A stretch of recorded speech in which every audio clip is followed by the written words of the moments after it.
Plano de Voo, o podcast do Sebrae RS. Olá, olá! Sejam bem-vindos e bem-vindas a mais um episódio do Plano de Voo.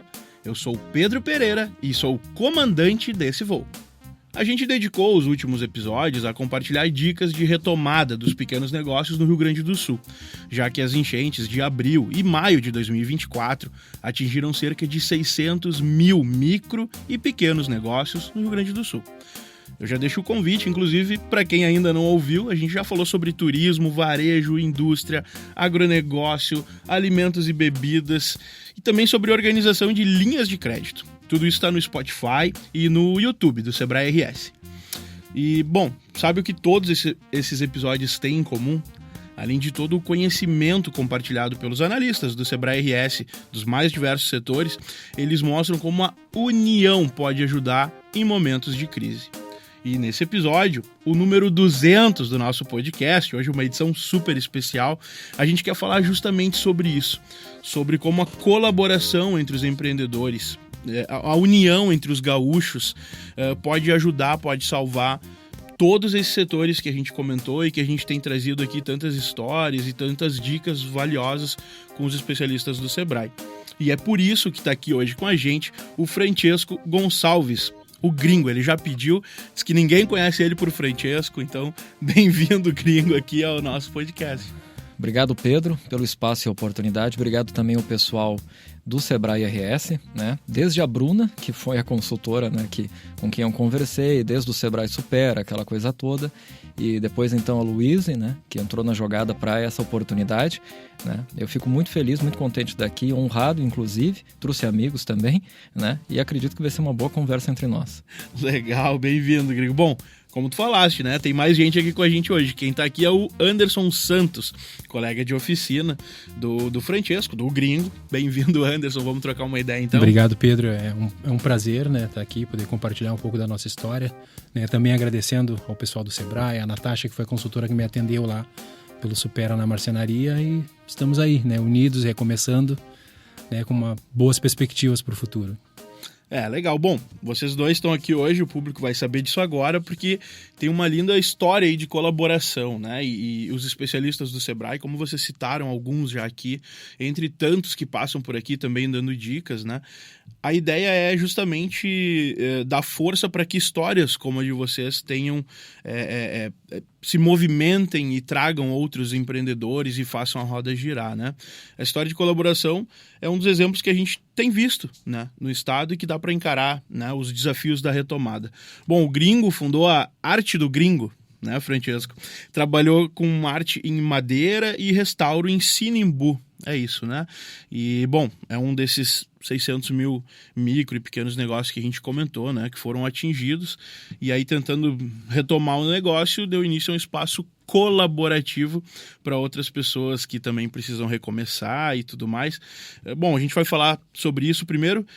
Conta pra gente o começo dessa história, né? Tua casa, o teu trabalho lá em Sinimbu, isso tudo foi atingido. Sim. E aí, como é que tu chegas aqui na região metropolitana? Conta um pouquinho pra gente.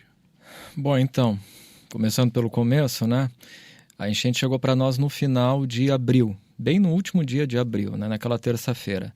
E até onde sei, até onde me lembro, me corrijam, né, se eu estiver errado, mas foi a primeira leva, foi a primeira cheia do estado. Quando chegou para nós, isso foi bastante cedo ainda, né? Como eu disse para alguns amigos, ainda bem que lá foi de manhã, uma das pouquíssimas coisas boas nesse contexto todo, porque se fosse à noite, como é um lugar que nunca atingiu, a gente não estava esperando, quem sabe, a gente até mesmo não estava aqui.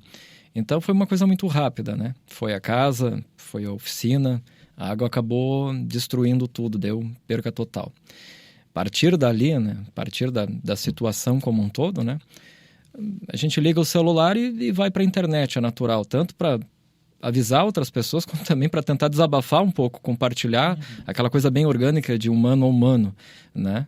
Tá aqui o Anderson junto comigo, não me deixa mentir, os amigos e colegas aqui de Porto Alegre, região metropolitana, e não só do estado, mas de outros estados também, e aí eu já tenho que fazer um grande agradecimento assim, a nível Brasil e até internacional, que teve gente de fora que deu muito apoio, muita força. Começaram todo aquele movimento de internet, aquela, como é que se diz, aquela rede de apoio, né? E inclusive vaquinha, inclusive ajuda naquilo que mais precisa, né? E como já não tinha mais o que fazer, era uma situação insustentável, uma semana depois, conseguindo sair de lá então e trazer alguma coisa que tinha sobrado, que do pouco que sobrou foram as máquinas, né, os equipamentos. Alguma outra coisa de pertences pessoais, mas assim, a enchente do interior, diferente da capital, ambas foram horríveis, né? Mas a do interior ainda tinha o processo do rio propriamente dito, que é a correnteza, a força da água, quebrando, destruindo tudo. Então, realmente, assim, varreu cidade. A nossa pequena cidade lá foi extremamente atingida em vários aspectos, né? Sem acesso, sem comunicação, sem outros recursos. Uma semana depois eu vim parar aqui na capital. E não adianta, você tem que recomeçar de algum lugar, tem que juntar os cacos, precisa se refazer. E como esses amigos, e é até uma coisa que a gente estava comentando antes, né? Naquela terça-feira específica da primeira semana das cheias, os caras todos ajudando, mandando mensagem nos grupos, tentando fazer uma rede de colaboração. A grande maioria aqui de Porto Alegre, da capital, sexta-feira, eram eles daí, né? Na mesma situação, com a mesma coisa que aconteceu comigo lá, acontecendo com eles aqui. Como isso estava já ficando bastante claro que ia ser uma coisa assim de grande escala, e foi de grande escala, a gente já começou a pensar. Vai baixar poeira, obviamente, em algum momento isso vai parar, vai terminar, e é óbvio, para tanta destruição, para tanta perda, precisa reconstrução, e reconstrução depende de renda, que depende de trabalho, que depende da máquina girar, como a gente já conhece a longo prazo. Muitas pessoas nesse contexto entraram em contato dizendo, olha, uma das formas que eu tenho de te ajudar é te doando uma ferramenta, tentando te estender algum recurso de trabalho, algum material, alguma coisa que realmente possa voltar ativa a curto, médio prazo. E boa parte dessas doações, digamos assim, que começaram a aparecer para mim, né, começaram a surgir, começaram a me instalar uma ideia. Eu pensei para mim, olha, eu fui atingido, eu perdi tudo, né? Eu perdi moradia, residência e também espaço de trabalho, o ganha-pão mesmo, né, como se diz. E eu estou numa situação que eu preciso reagir, eu preciso fazer alguma coisa. Estou recebendo alguma coisa, mas ao mesmo tempo eu preciso de mais ajuda. Eu preciso de pessoas, sabe? De outro tipo de colaboração. E assim como eu, outras pessoas também foram atingidas. E aí vem aquela ideia. Onde trabalha um, trabalha dois. Onde trabalha dois, trabalha três. Né? A máquina a ferramenta, o recurso que eu estou usando agora, eu não uso o tempo inteiro, eu não uso tudo ao mesmo tempo, o tempo todo. Outro colega pode usar, outra pessoa pode usar. E aí foi nascendo uma ideia. Como de costume, a gente abre a câmera do celular, vai para a internet, vai para a rede social e bota a ideia para o mundo, né? E começou a surgir essa ideia de uma oficina compartilhada, de um espaço de trabalho cooperativo, colaborativo, onde a gente realmente conseguisse dividir trabalho, serviços, né, funções e por aí vai. E de lá para cá, né, já faz um bom tempo, assim, alguns meses, muita coisa também já amadureceu. Então, esse foi o começo, digamos assim. Algumas semanas depois, algum tempo depois que eu tinha chegado em Porto Alegre, uma semana depois de muito procurar, já estava cansado, tinha começado na segunda-feira da semana seguinte. Era sexta-feira, já estava praticamente desistindo. Lembrei que um antigo colega de segundo grau, hoje ensino médio, né? A gente é velho. A gente é desse tempo aí. A gente é desse tempo. É. E eu fui lá visitar ele não estava a mãe que cuidava a oficina mecânica do cara, né? E ela me atendeu e tal, lembrou de mim e disse, olha, você está procurando um lugar? Tem um senhor que alugava para nós ali na parada 47 de Alvorada e tal, liga para ele, vê se ele não tem algum prédio, algum espaço à disposição para fazer uma oficina dessa de vocês. Estava tão cansado, a cabeça estava tão cheia que eu nem liguei. No outro dia de manhã, ele fez uma ligação, eu atendi ele, e ele até disse para mim, tem um lugar à disposição ali, foi uma marcenaria, está parada há uns 2 anos, tem até umas máquinas velhas, antigas lá, se tu quiser, eu loco para ti, né? Aí o que eu fiz? Recorri a um amigo, que é o Anderson, que está aqui comigo, né? E falei para ele da ideia, e já ao mesmo tempo que eu falei com ele, ele já botou mais um amigo, além de nós, na jogada, né? Chamou o Francisco. Vamos cortar pro Anderson, então, que tá em Canoas, né? Eu sou de Canoas. Conta pra gente, Anderson, como é que tu recebe a notícia, aí de repente tu te vê também envolvido por tudo isso, e aí vocês chegam juntos lá em Alvorada. É que desde o início da cheia lá, que foi no final de abril, numa terça-feira, que o gringo nos avisou, olha o que aconteceu com o nosso amigo, e a gente tem grupos ali entre marceneiros, né? Para isso o grupo de WhatsApp funcionou pro bem, foi positivo. E aí, como ele falou, foi feita mobilização e tudo, na sexta a água chegou na gente aqui. E aí no meio disso tudo, né, como o gringo falou, procurando um lugar para recomeçar, ele foi parar em Alvorada, e esse amigo daí que a gente acabou trazendo junto, mora lá em Alvorada e a oficina dele é em Canoas, próximo da minha. No período ali que estava enchendo na sexta-feira, né, no início de maio, a gente estava, né, colocando as coisas da marcenaria para cima e como ele não tinha como voltar para casa, disse, não, vamos lá para casa, né, vamos ficar seguro lá. Só que a água foi marcenaria, foi casa, foi tudo. Né? Aí, digamos, tirei ele da marcenaria que estava ilhado para ficar ilhado lá em casa comigo. Sim. E aí tá. Inimaginável, né? Até Sim. para o pessoal entender. Não. Bom, todo mundo Histórico, acompanha, né? mas é inimaginável porque é um lugar que, assim como o do Gringo, não tinha histórico, né? Não, Com enchentes. Então, até tinha aquele alagamento de rua normal. Sim. Mas ali foi, Sim. né, muito alto. Então nisso aí o Gringo, apareceu um lugar aqui, mas é um lugar um pouco grande, né, para mim sozinho, não sabe de alguém que queira, Francisco mora em Alvorada, a oficina dele está impossibilitada aqui. Aí a gente fez essa junção. E nisso de ver que o lugar é grande, que a gente conhece muitos outros marceneiros que também haviam sido atingidos, né, porque não um espaço colaborativo. E aí nisso, como o Gringo falou, surgiram empresas, surgiram, né, pessoas interessadas em ajudar de alguma forma, a gente pedindo ajuda também. Aí nasceu essa ideia da oficina compartilhada, né, que seria um espaço para profissionais que não tenham talvez o seu equipamento ou o local onde trabalhar, possam utilizar do espaço lá para fazer os seus serviços, né, e reerguer a sua renda e de alguma forma recomeçar. Mas à medida que a coisa foi andando, que se tornou um projeto orgânico, que vai ramificando e apontando algumas direções, surge a possibilidade também de abrir para o público em geral. Daqui a pouco, quero fazer um banquinho lá para minha casa, uma mesinha, um criado mudo, alguma outra coisa. Quero aprender um pouquinho, né, seja de marcenaria, serralheria.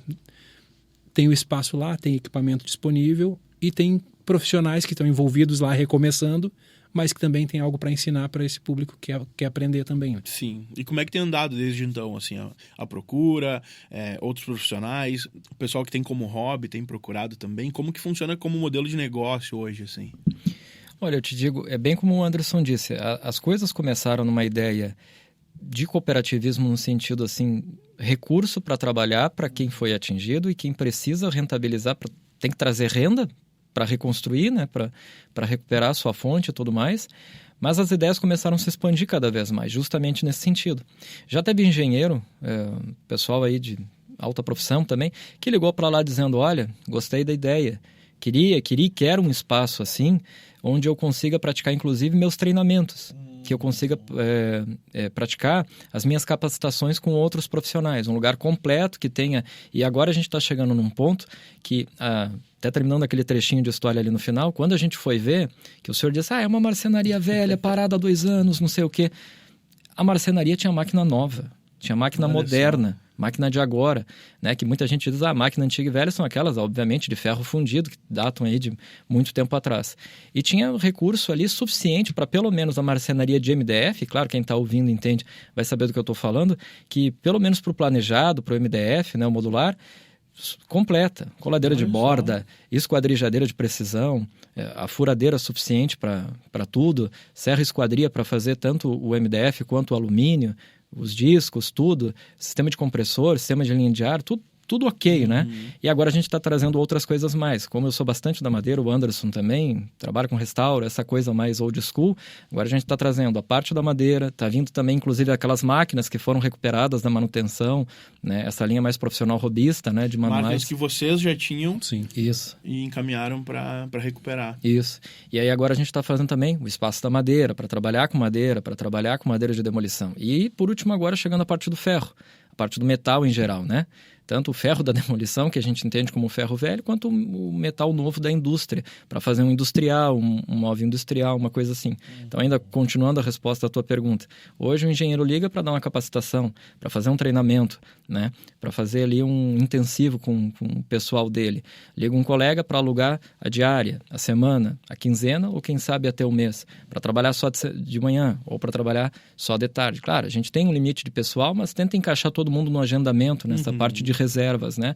E tem essa parte bem lab que o Anderson falou, que é a pessoa que quer, o famoso faça você mesmo, né? Sim. E além do faça você mesmo, ter o lugar para praticar tudo aquilo que às vezes vê na internet, tem também a orientação do profissional. O Anderson, por exemplo, já trabalhou, por exemplo, assim, dando uma aula, fazendo um treinamento, cooperando assim para ensinar mesmo, né?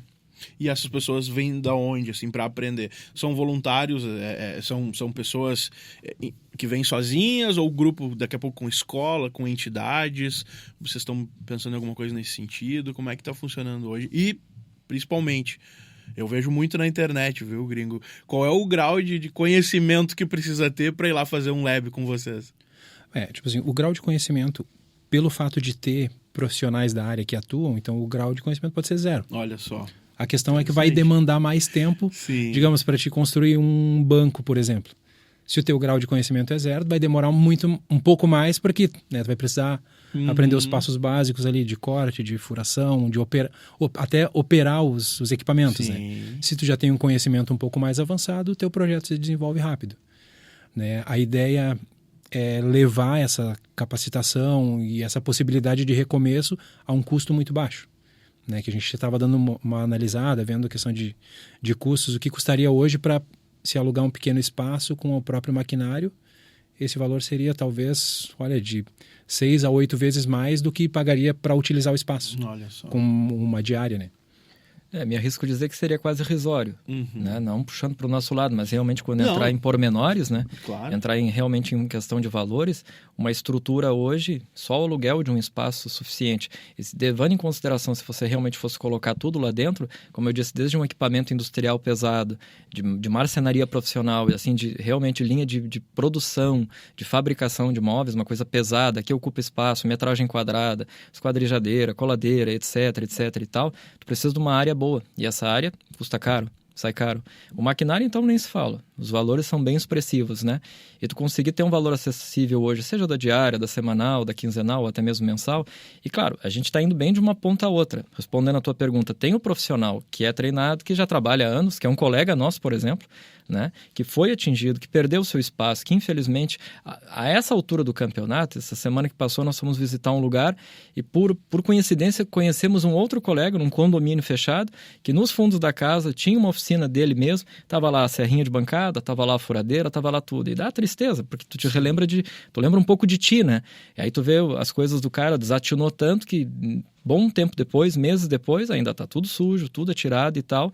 E conversando com a gente disse, tem uma oficina compartilhada, tem um lugar cooperativo. Se de repente é uma forma de recomeço, até por uma questão psicológica e emocional, para ser bem sincero. Às vezes sozinho, olhando para tudo aquilo que aconteceu na oficina, no fundo de quintal, não consegue dar o pontapé para recomeçar. Mas quem sabe em grupo, compartilhando, dividindo, usufruindo daquele meio, como disse o Anderson aqui, daquele trabalho orgânico, né? Consegue ter aquela força de vontade para recomeçar. E aí entra, desde o profissional que está pronto, larga ele na máquina, não precisa te preocupar, são anos de experiência. E tem, como tu disse, aquele que vai precisar da instrução, do ensino, do curso.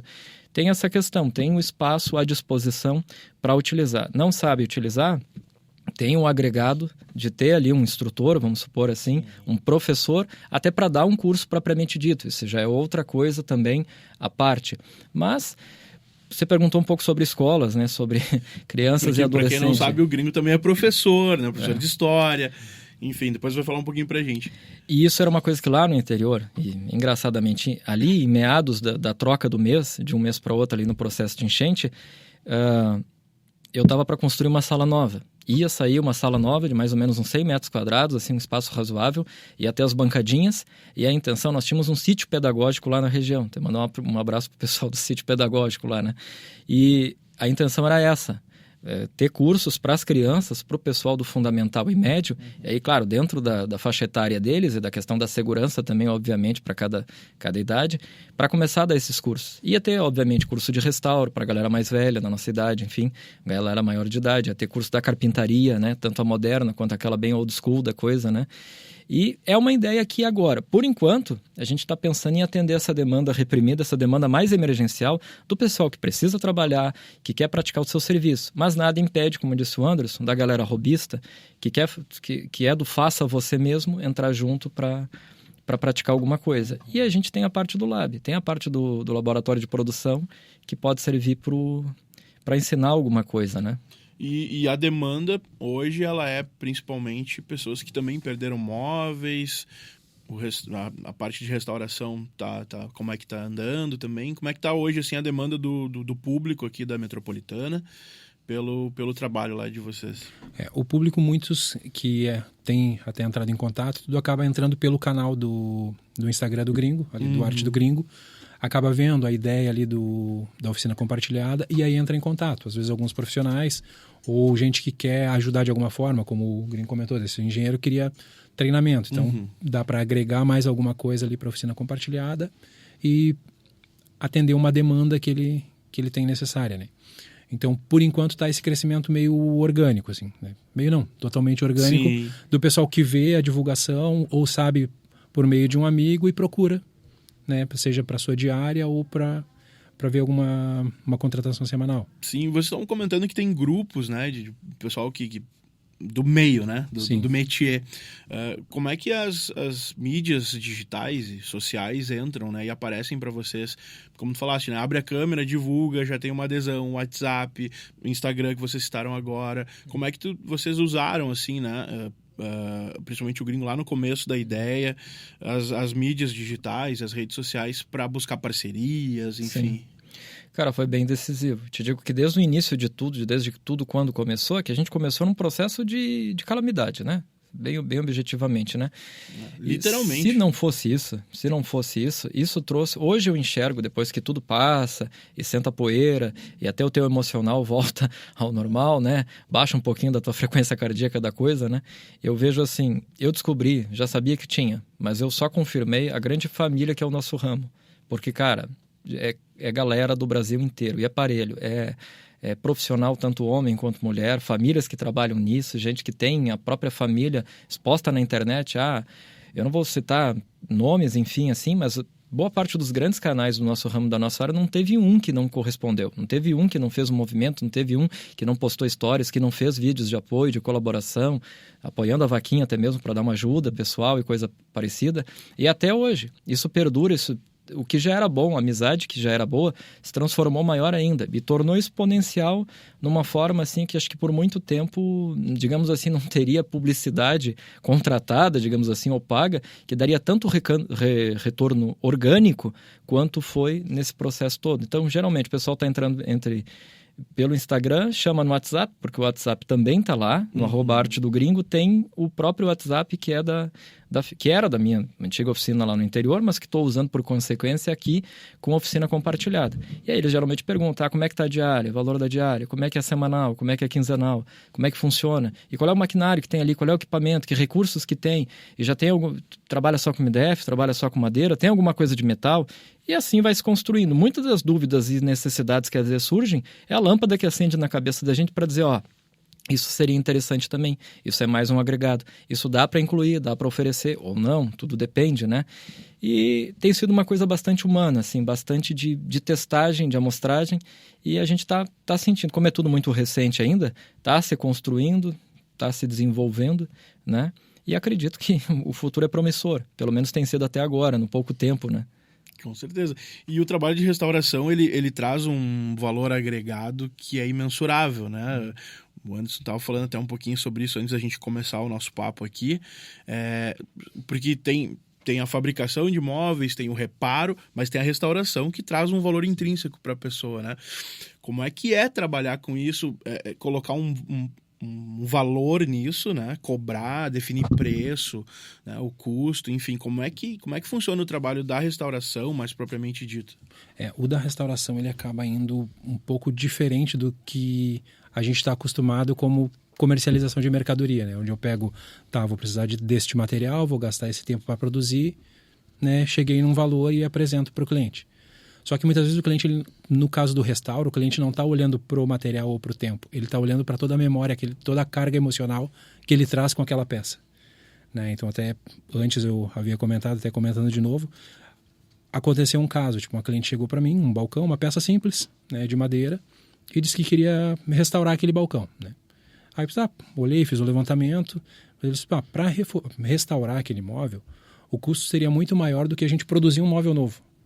Aí apresentei para ela, disse, olha, se a gente fizer um móvel novo, vai te sair muito mais barato, vai ficar uma peça mais moderna, talvez uma peça até mais bonita, do que a gente restaurar esse que precisa, né, de uma boa intervenção, né, bastante mão de obra, e a peça vai ficar com as suas marcas, né? Porque por mais que tu faça, as marcas de uso, marcas do tempo vão ficar.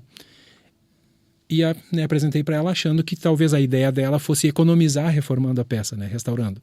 Mas aí quando ela me disse, não, ela já tem por volta dos 70 anos, que ela disse, eu lembro que eu tinha uns 10 anos e meu pai estava fazendo esse balcão. Ela disse para ela, esquece o que eu falei, né? Esquece o que eu falei, vou levar o teu balcão e vamos restaurá-lo. E ela queria uma peça para combinar, só que aquela madeira ali já tinha, né, mais de 50 anos. Eu não tenho onde conseguir uma madeira de 50 anos. Como ela tinha uma outra peça que havia sido danificada, mas que era do mesmo tipo de madeira, então a gente pegou essa peça, a partir dela extraiu o material para fazer a peça combinando. E ela ficou com, né, um conjunto original, com as madeiras que datavam da infância dela, e trazia toda aquela carga dela lembrar do móvel que o pai dela fez. Então até nessa parte de restaurar o móvel, eu fiz o máximo para... digamos, modificar o mínimo da aparência do móvel, porque foi o pai dela que fez daquela forma. Então, a aparência estética do móvel já não importa mais, né? Digamos, quanto custa o móvel, até certo ponto já não importa mais, porque o que ela queria era restaurar de volta essa memória. Então, foi um trabalho gostoso de fazer, que aquele trabalho que daria para dizer assim, ó, esse eu fazia de graça. Sim, Né? é um trabalho com a expectativa da pessoa, né? Porque às vezes não vai ser possível deixar como ela lembrava. E aí talvez já para ela não faça mais sentido esse projeto. O restauro, eu te digo assim, ele trabalha com valor sentimental. Quanto mais comercial ele é, eu chamo de comercial, costumo chamar de restauro comercial, porque aí a gente está trabalhando para a pessoa física em geral, né? E bem próximo dessa coisa assim, minha memória, minha família, meus registros de infância, adolescência, pessoas que infelizmente às vezes nem estão mais aqui. A gente sai um pouco de lá, daquele restauro, diga-se de passagem, mais elitista da coisa, inclusive envolvendo às vezes obra pública, questões de patrimônio cultural, essa coisa bem patrimônio tombado, coisa parecida, um casarão antigo, uma antiga casa de café, uma casa de barão, que aqui no Rio Grande do Sul é extremamente comum, muitos lugares, o próprio IFAM trabalha diretamente com isso. E ali não que não haja um engajamento da população, né, das pessoas próximas, pessoas mais antigas, por exemplo, eu trabalhei aqui foi isso, aquilo, como no interior. Morei na outra região uns anos atrás, no Vale do Taquari, fiquei um tempo ali na região de Marques e Travesseiro, tive a oportunidade de restaurar uma casa de 102 anos, que, se não me engano, foi casa de médico, foi venda, foi salão de baile também. Tem as matérias, inclusive, dos jornais locais, se depois que quiserem passo para vocês, mas assim... Tem toda uma memória coletiva, afetiva também, das pessoas olharem e dizer aqui, poxa, eu vim me tratar aqui com o doutor fulano de tal, que nem vivo é mais, Sim. Né? E foi casa de moinho também, uma das maiores épocas de passagem daquele local, que infelizmente até onde fiquei sabendo agora, não posso confirmar, Sim. Mas fiquei sabendo que a enchente levou, não existe mais. Aquela casa que nós fizemos o restauro anterior e deu tanto que falar, não existe mais. Então também trabalha com um pouco desse afetivo coletivo. Mas quanto mais comercial se torna, como disse o Anderson aqui, quanto mais ele fica próximo da pessoa em si, lembro de um senhorzinho, uma história parecida, que foi um senhor não, o senhor era o pai dele. O rapaz foi lá, entregou os banquinhos e estavam muito, assim, marca de facão, marca de tudo. E até mandei um WhatsApp para ele na época, isso já faz uns 2 anos mais de 2 anos, foi lá no fim da pandemia, né? E ele disse, eu mandei uma mensagem para ele, quer que eu reforme, deixe perfeito, é uma madeira lindíssima, era um angelim em pedra, coisa mais linda. Ele disse, não, quero todas as marcas. Quero tudo, era do meu pai e tal. E aí, realmente, como disse o Anderson, era uma história muda totalmente de passagem. E restauro é isso, restauro é conservação, restauro é memória e restauro é assim. A gente olha para aquilo mantendo toda a identidade, né, do tempo. Pega uma máquina de costura, às vezes, de uma senhora, por exemplo, estão lá as anotações de medida dela, coisas do tipo. Sim. Nunca me esqueço que reformei uma máquina uma vez que as marcas de graxa e de óleo das digitais do polegar da costureira ainda estavam na parte de baixo da tampa. Entendeu? E inclusive a dona que mandou restaurar, ela disse, se tu puder eternizar, essas são as marcas dos dedos da minha mãe, né? Então são coisas lindo, assim. É lindo. É memória, é afeto, é tudo isso, e é negócio também, sim, né? Acho que isso é importante, assim, a gente trazer porque vocês estão aqui para compartilhar com outros empreendedores. Então, o respeito pelas histórias, pelas vidas das pessoas, né? Pelas memórias, e ao mesmo tempo, como fazer disso um negócio sustentável, e aí a união entra muito nesse contexto que a gente está trazendo aqui hoje, e no modelo que vocês encontraram para superar, né? O que vocês falam, podem falar, deixar aqui para outros empreendedores, né? Que muitos, diante não mesmos, porque acho que nunca é igual, mas da mesma enchente, pelo menos, né? Se não os mesmos desafios, e outros tantos que possam estar passando por outros desafios tantos, né? Algo que é importante é muitas vezes as pessoas se comunicarem com gente do mesmo setor. Porque às vezes fica um estigma, um pensamento de, não, é meu concorrente. Há alguns anos já, eu participo de alguns grupos de WhatsApp entre marceneiros. E o que a gente vê é muita união. Às vezes, eu preciso fazer um projeto e eu preciso de um pedacinho pequeno de uma chapa. O outro, não, eu tenho aqui, passa aqui e pega. Ou já aconteceu, né, o que a gente estava falando com o gringo, os perrengues de final de semana. Eu sou de Canoas, aí estou lá em Alvorada fazendo uma instalação de móvel e me falta uma pecinha. Aí eu vou ter que sair de Canoas, eu não tenho onde comprar. Então, com os grupos ali, a gente chama algum marceneiro de Alvorada que consiga tal peça. Não, passa aqui. Então, lá mesmo em Canoas. Algumas vezes já atendi o pessoal, preciso de 2 dobradiças esse domingo de tarde. Não, passa aqui, né? Eu moro do lado da marcenaria. Passa aqui e pega. Então, o pessoal se ajuda muito. Então, essa ideia de concorrência, ela acaba não sendo tão forte assim. Né? Então, à medida que tu começa a conversar com outros colegas da área, tu vê que não somos concorrentes. Tem mercado para todo mundo e essa união nos fortalece. Né? E tanto nesse período da enchente, quando o gringo comunicou a gente lá, né, a água está chegando aqui, está subindo, o pessoal já foi se mobilizando. Não, vamos fazer uma vaquinha, vamos ver como é que a gente ajuda um outro. E assim foi indo. E aí, à medida que, né, a água já alta em tudo, a coisa foi baixando, dentro deste mesmo grupo, muitos não foram atingidos. E aí começou, gente, quem precisar de espaço para trabalhar, pode usar minha oficina aqui. O pessoal mandando vídeo, a oficina está aqui, tem esse espaço, está livre, tem a máquina ali, vocês podem vir, podem usar, podem fazer o seu trabalho sem custo nenhum, né? Tragam seu material e tudo, e essa corrente de solidariedade vai alcançando muitas pessoas, né, de vários setores. Só que muitas vezes falta alguém falar, tô com este problema, aí daqui a pouco já aparece outro, eu também, e se fortalece, né? Como o gringo disse, quando tu vê primeira imagem é a calamidade, acabou tudo, perdi tudo. Mas aí à medida que um vem e diz, não, tu não tá sozinho, vamos lá, isso vai te dando um novo ânimo e tu começa a ver uma outra perspectiva. Aí tu já não começa, como a gente diz assim, vou contabilizar a perda. Aí tu já começa a contabilizar o lucro. Né? Tipo assim, quanto eu vou recuperar disso aqui? O que não vai se perder? Né? Que novas oportunidades vão se abrir com tudo isso? E isso a gente consegue só se comunicando, né? Se unindo. Sim. Eu me lembro, te digo assim, isso que ele fala do primeiro baque, eu chamo de baque, tá? O primeiro baque é o pior, tá? Eu me lembro quando eu entrei, que diferente aqui da capital, que a água entra, sobe e permanece por vários dias, semanas e coisas assim, e a galera tem que esperar, não adianta e tal, aquilo fica mergulhado. A do interior, vem aquela correnteza com toda a força, derruba árvores de 80, 90 anos, aquela coisa inimaginável, né? E arrasta tudo. O pouco que ficou quando eu entrei no outro dia é aquilo que tu não espera jamais ver, né? Tu vê, as pessoas falam muito uma expressão que elas usam muito, que eu ouvi bastante e que, de certa forma, a gente tem que, às vezes, falar sobre isso, que é o quê?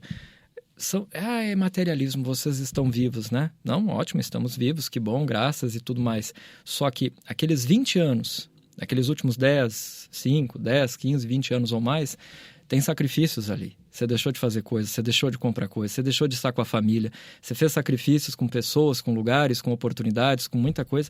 Então tem todo aquele materialismo que, tudo bem, a gente recupera, a gente reconstrói, ele tem muito do sentimental, ele tem muito do emocional em vários outros sentidos. E como eu sempre digo, a nossa enchente lá foi a primeira, até onde sei, foi o primeiro baque do estado. Quando eu desci para cá, eu vim dar uma força aqui, tive a oportunidade de ajudar o Anderson lá no Fátima, né? Isso. Ali no Fátima, na Rio Branco, né? E depois o Anderson já tinha começado o processo dele, mas eu lembro dos áudios. Eu lembro de compartilhar as fotos. Aquele tom pesado na voz, sabe? E falo pelo Francisco, que não está aqui, mas eu tive a oportunidade de entrar com o Francisco a primeira vez na firma dele. E tem um outro, que ainda não tocamos aqui, que é o Marlon, né? Um abraço para ele, se depois estiver ouvindo, né? Que é do Sarandi, que é um hobbyista. Inclusive foi para o interior, fez curso comigo de restauro, sabe? Foi um dos colegas e amigos que inclusive foi aluno, sabe? Grande camarada, uma pessoa está até se organizando agora, a partir dessa semana já está conosco na oficina compartilhada também. E me lembro de todos eles, olhar para os caras a primeira vez, quando entrava junto com eles e ver neles a mesma coisa que eu tive lá naquele primeiro momento. O primeiro baque é sempre o pior. E ao mesmo tempo tinha todos os caras que não foram atingidos, e isso é uma coisa que ele comentou, que eu achei muito, muito legal.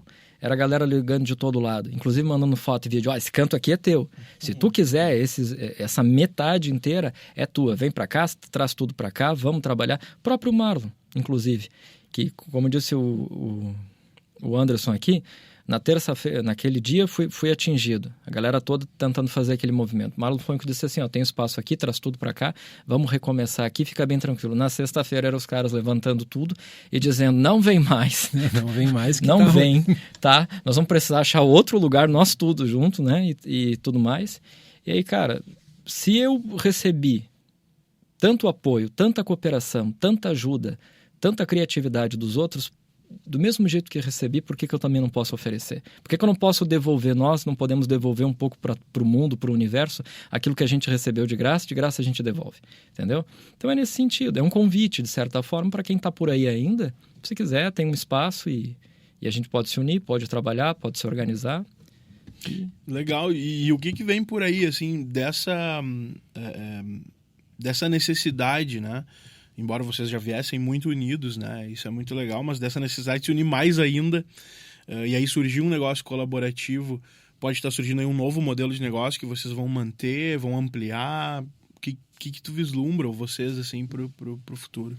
Com a oficina compartilhada e com a medida que as pessoas de diferentes perfis vêm procurando, acaba se criando tipo um espaço multidisciplinar. Uhum. Porque já não é mais só marcenaria, tem pessoal da serralheria, tem engenheiro para dar curso de treinamento, né? Tem o pessoal que é mais do artesanato, da coisa mais manual, que vai trabalhar com tecido junto, com metal, com diversos outros materiais, né? Então acaba abrindo infinitas possibilidades, né? Então é algo bem como se fosse um Fab Lab, assim. Né? Eu tive a experiência de vivenciar um pouco de Fab Lab que eu sou, né, que nem esse gringo, marceneiro, designer de produto. Depois de trabalhar um tempo com a marcenaria, eu fui fazer um curso de design de produto. E aí tive contato com outras disciplinas. E na universidade tinha o Fab Lab também. E tinha muita máquina de marcenaria que o pessoal não sabia usar. Aí você fala, eu sou o professor aqui.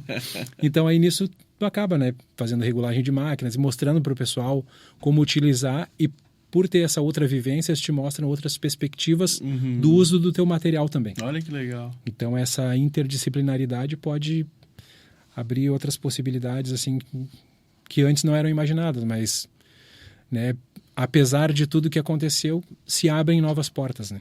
Consegue encontrar soluções até mais completas, né, para quem chega, para quem procura.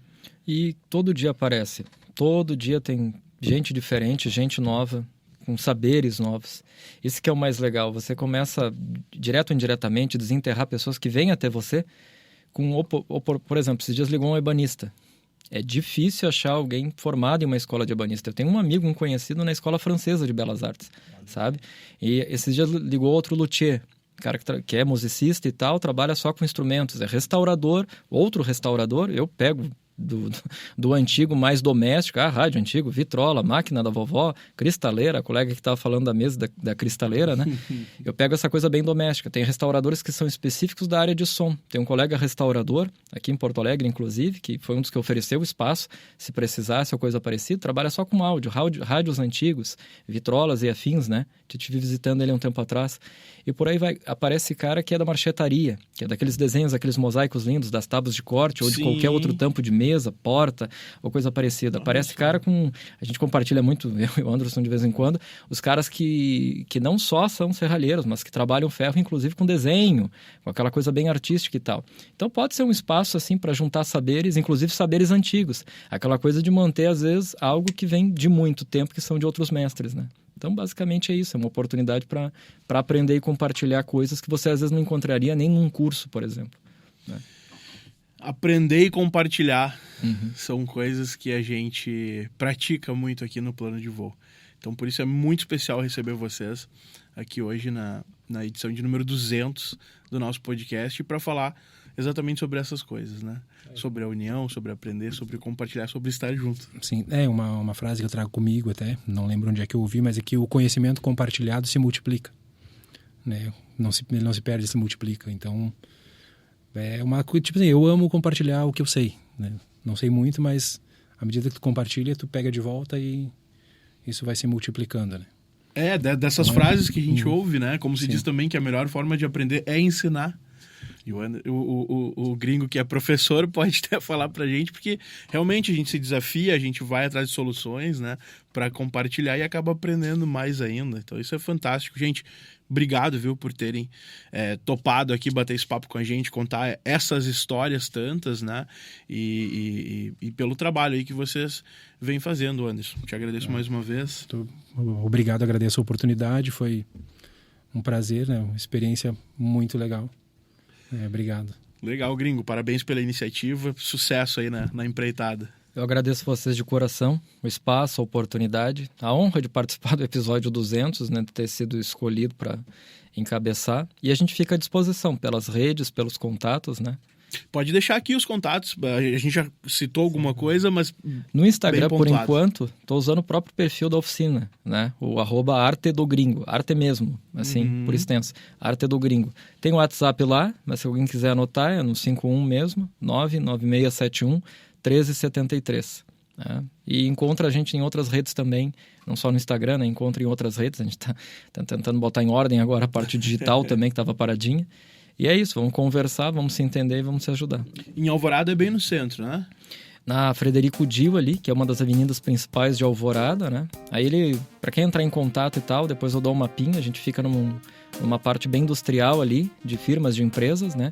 Aí o nosso pavilhão tem um endereçamento ali, posso mandar o mapa e tudo certo para localizar. Perfeito, para quem tiver interesse em conhecer, em trabalhar junto com a turma lá, em levar móveis para serem restaurados ou fabricar móveis aí para quem está também recomeçando, a gente deixa aí essa dica. Bom, e a gente agradece também a vocês que nos acompanham por aqui ao longo desses 200 episódios.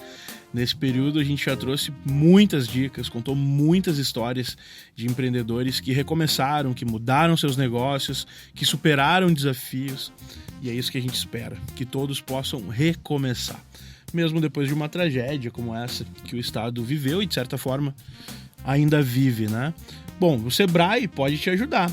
Então acesse sebrae-rs.com.br ou procure o Sebrae RS nas redes sociais para saber todas as possibilidades para o seu negócio. O episódio de hoje contou com planejamento e gestão de Louise Pinheiro, do Sebrae RS, técnica e finalização de Felipe Vilela e roteiro e coordenação audiovisual de Gabriela Perufo, aqui da Padrinho Conteúdo. Eu sou o Pedro Pereira e até o próximo episódio.